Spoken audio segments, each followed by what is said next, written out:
नमस्कार। SBT news में आपका स्वागत है। पेश है 19 दिसंबर मंगलवार सुबह 6:15 बजे राजस्थान की बड़ी खबरें। संसद के शीतकालीन सत्र के 11वें दिन 18 दिसंबर को दोनों सदनों से 78 सांसद सस्पेंड कर दिए गए। असल में संसद में सुरक्षा चूक के मसले पर लोकसभा में लगातार चौथे दिन हंगामा हुआ। लोकसभा स्पीकर ओम बिरला ने 33 सांसदों को सस्पेंड कर दिया। इनमें नेता अधीर रंजन चौधरी समेत कांग्रेस के 11 सांसद, तृणमूल कांग्रेस के 9, डीएमके के 9 और 4 अन्य दलों के सांसद शामिल हैं। इसके बाद राज्यसभा में भी हंगामा हुआ। इसके चलते सभापति जगदीप धनखड़ ने 45 विपक्षी सांसदों को पूरे सत्र 22 दिसंबर तक निलंबित कर दिया।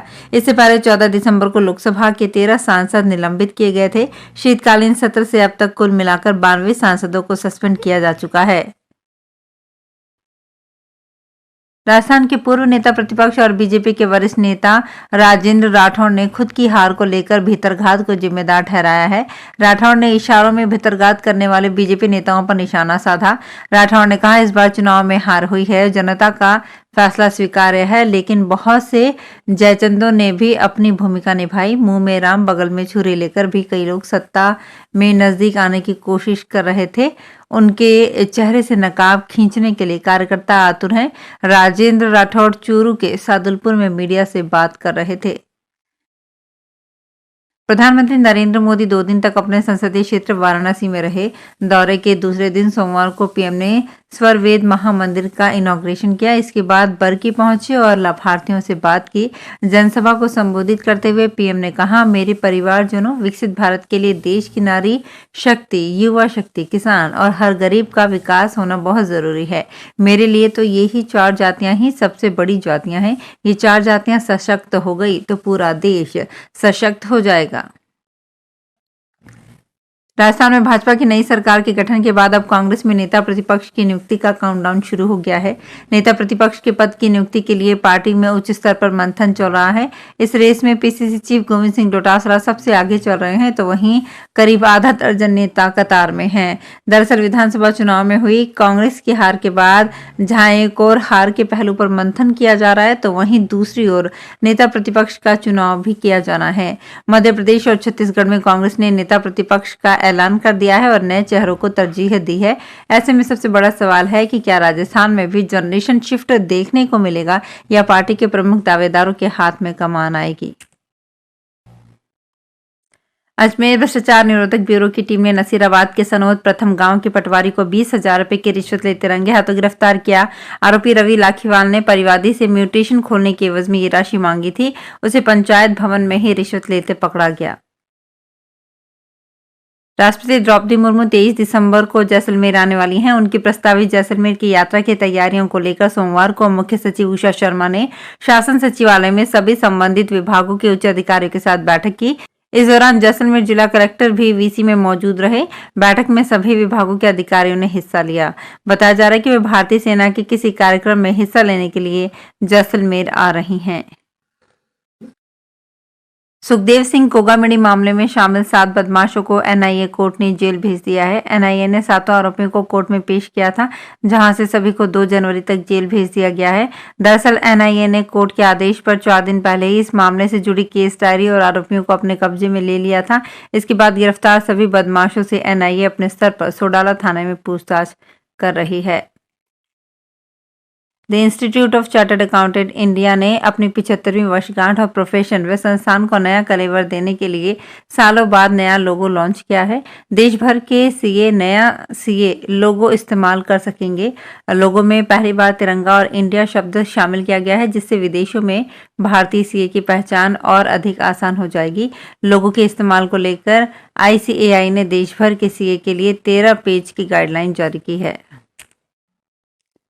राजस्थान के मुख्य निर्वाचन अधिकारी प्रवीण गुप्ता ने सभी राजनीतिक दलों को अंशदान रिपोर्ट, वार्षिक लेखा व निर्वाचन व्यय विवरण निर्धारित समय में दाखिल करने का आग्रह किया है।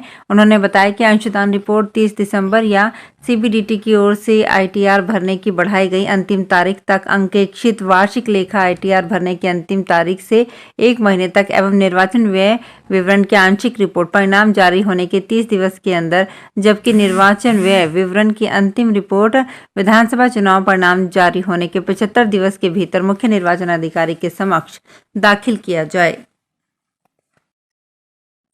विधानसभा अध्यक्ष पद के दावेदार और अजमेर उत्तर विधायक वासुदेव देवनानी सोमवार को एक दिवसीय दौरे पर अजमेर आए, जिसके बाद देवनानी ने छतरी योजना सामुदायिक भवन में विकसित भारत संकल्प यात्रा के शहरी क्षेत्र अभियान का आगाज किया। यात्रा शहरी क्षेत्र में 28 दिसंबर तक आयोजित होगी। देवनानी ने कहा कि इसके तहत हर वार्ड में कैंप आयोजित किए जाएंगे। विकसित भारत संकल्प अभियान के जरिए हर विभाग को आमजन के साथ जोड़ने और हर एक को घर, अनाज, रसोई गैस, दवाई, लोन, पढ़ाई, शौचालय व अन्य सुविधाओं का हक दिलवाने का प्रयास किया जाएगा। राजस्थान के अलवर जिले में गोविंदगढ़ उपखंड के इलाके में मौजूद गोचर में बेर की झाड़ियां लाल रंग के बेरों से लकदक नजर आ रही हैं। गोचर के बीच से गुजर रही सड़क से होकर निकलने वाले वाहनों में सवार लोग सड़क किनारे अपने वाहन खड़े कर इन झाड़ियों से बेर तोड़ इनके स्वाद का लुत्फ उठाते देखे जा सकते हैं।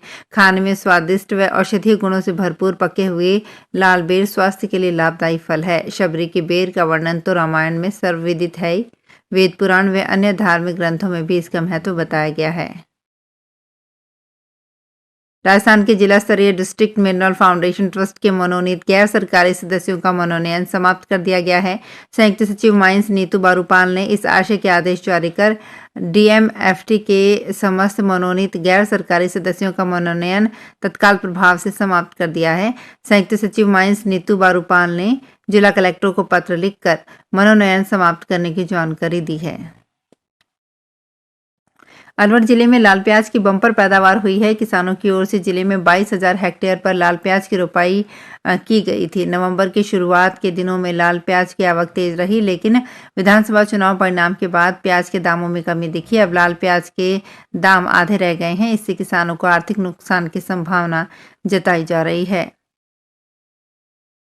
यूनियन कम्युनिकेशन मिनिस्टर अश्विनी वैष्णव ने 18 दिसंबर को लोकसभा में टेलीकम्युनिकेशन बिल 2023 के नए वर्जन को पेश किया। बिल में टेलीकॉम कंपनियों को उपभोक्ताओं को सिम कार्ड जारी करने से पहले अनिवार्य रूप से बायोमेट्रिक पहचान करने का प्रावधान है। ये बिल सरकार को राष्ट्रीय सुरक्षा कारणों से किसी भी टेलीकॉम सर्विस या नेटवर्क के टेक ओवर, मैनेजमेंट या उसे सस्पेंड करने की अनुमति देगा।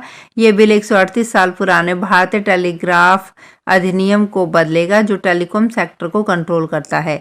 यदि नया बिल पारित हो जाता है तो सरकार को राष्ट्रीय सुरक्षा कारणों के अलावा बाजार में कंपटीशन, टेलीकॉम नेटवर्क की उपलब्धता या निरंतरता सुनिश्चित करने के लिए entry fees, licence fees, penalty आदि माफ करने की शक्ति मिल जाएगी।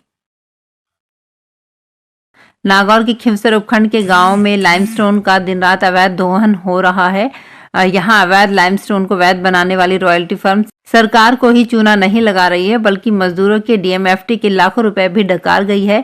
खनिज विभाग भी फर्म पर इतना मेहरबान है कि यहाँ सर्वाधिक अवैध खनन की जगहों पर चौकियां तक नहीं लगाई गई है। ऐसे में इस रॉयल्टी फर्म के कार्मिकों की लूट रोकने वाला कोई नहीं है। स्थिति यह है कि 50-50 किलोमीटर दूर की वैध लीजों से रवाना मंगवा कर अवैध लाइमस्टोन को वैध किया जा रहा है, लेकिन विभाग कार्यवाही करने के बजाय दरियादिली दिखा रहा है।